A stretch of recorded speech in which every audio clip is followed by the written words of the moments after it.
Pandemia, em 5 frases. A primeira frase desta edição: quem é de direita toma cloroquina, quem é de esquerda toma tubaína. É do Jair Bolsonaro, presidente da República. Olha, uma piada infeliz, né, num momento desses. A politização de um remédio é algo simplesmente absurdo e que vem dos dois lados. O presidente fazendo esse tipo de brincadeira reforça a politização que existe, porque a gente sabe que tem gente torcendo até contra um remédio que não tem quase risco e tem aí 70 anos de uso, inclusive profilático, para quem vai em regiões onde tem malária, por exemplo. O presidente americano já disse que está tomando de forma preventiva, e uma pesquisa que a própria Jovem Pan fez nas redes sociais deu mais de 70% das pessoas dizendo que tomariam mesmo sem sintomas. Isso é a realidade. Para que politizar um remédio? Foi uma live com o jornalista Magno Martins, de Pernambuco. O presidente sugeriu ali de que a esquerda toma outra coisa que não seja tubaína e que rima com tubaína, né? Mas olha, o presidente, na frase completa, ele mostra que não quer levar essa culpa para a história, se lá na frente se descobrir que a cloroquina realmente cura. A situação, Constantino, está tão polarizada e polemizada que o PT quer explicações do governo sobre a produção da cloroquina por parte do Exército.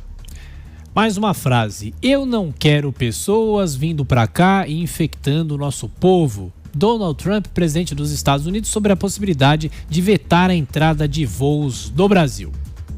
Bom, o presidente americano está certo em se preocupar com o povo americano, e vários países fecharam suas fronteiras nessa crise da pandemia. Os Estados Unidos, inclusive, fecharam as fronteiras com a China de forma bem antecipada. E o presidente americano foi atacado pelos democratas por isso. Hoje viu-se que ele tinha razão. Em relação ao Brasil, espera-se não tenha razão.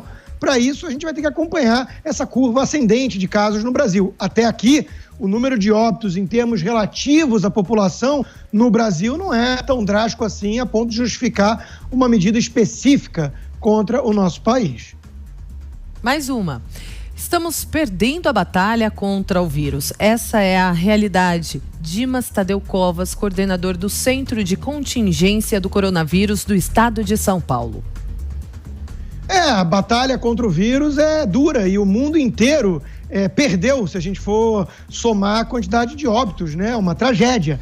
Agora, a gente precisa levar em conta que outras causas de morte existem também, não existe apenas a pandemia, e nós temos que nos preocupar com isso, porque senão nós vamos perder a batalha total, nós vamos perder a guerra, não é a batalha. Nós temos que pensar em como enfrentar de alguma forma esse vírus e como retomar a vida, não normal, porque isso vai demorar um tempo, mas com cautela, com restrições, mas temos que retomar a nossa vida.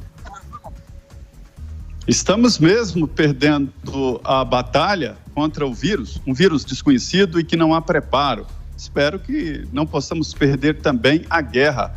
É que a artilharia aérea pegou nossos aviões no chão e sem a artilharia antiaérea. Essa é a situação. Nós estamos num voo cego. Aqui no Brasil, nós não sabemos quem são e quantos são os infectados. Então, como combater? Como entrar numa guerra sem saber exatamente quem é o inimigo, o adversário, né?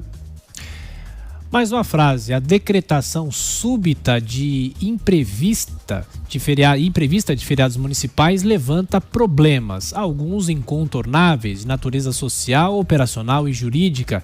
É o trecho de uma carta assinada por presidentes de 10 entidades representativas do Sistema Financeiro Nacional. E a última: na discussão com os líderes, é posição quase de unanimidade que devemos ter adiamento, mas sem prorrogação de nenhum mandato. É do Rodrigo Maia, presidente da Câmara dos Deputados, sobre as eleições municipais deste ano.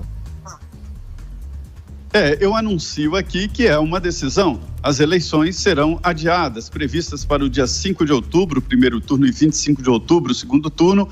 As eleições serão adiadas. O debate agora é para quando isso vai acontecer. Os presidentes da Câmara e Senado vão se encontrar com o futuro presidente do Tribunal Superior Eleitoral, o ministro Luiz Roberto Barroso, e definir aí o novo cronograma eleitoral, que inclui os prazos para as convenções partidárias e, evidentemente, prazos ali de apresentação de candidatos. E aí a definição da data, que deve acontecer até o dia 15 de dezembro. Isso para que as eleições aconteçam neste ano, se tenha o espaço para apelação contra candidatos, e aí a posse não seria modificada no dia 1º de janeiro. Se diz aqui na política que mandato não se estica, não se incumpride e nem estica, ou seja, o mandato é definido pelo eleitor e fixo. Pandemia em 5 frases.